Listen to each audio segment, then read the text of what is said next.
Hey y'all, welcome back to Today in Music History for May 18th. And today's going to be a little bit sadder than normal, but hey, we got to talk about it.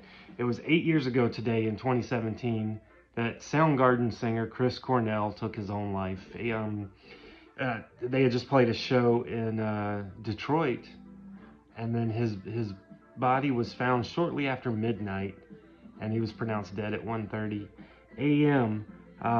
Obviously, Chris Cornell was one of just the iconic voices of that early 90s grunge movement.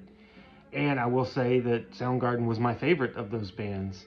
But in addition to Soundgarden, he had a successful solo career, and he sang for Temple of the Dog and also Audioslave. So yeah, sucks.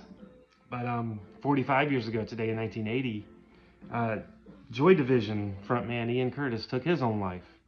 And it was the day before the band was supposed to head over to North America to start their very first North American tour. Um, the surviving members went and formed New Order, but you know, sucks, sucks.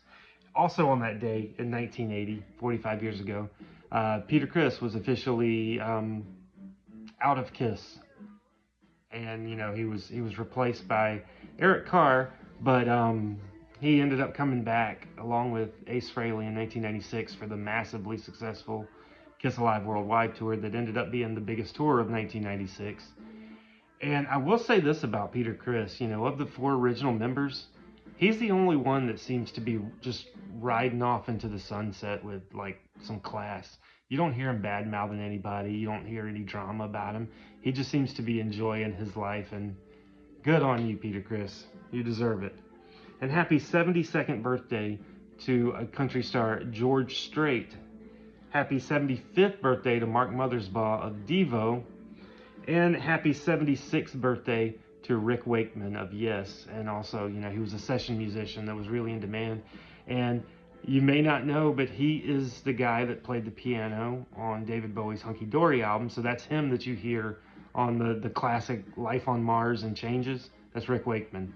So yeah, happy birthday. Tune in tomorrow for some more Today in Music History.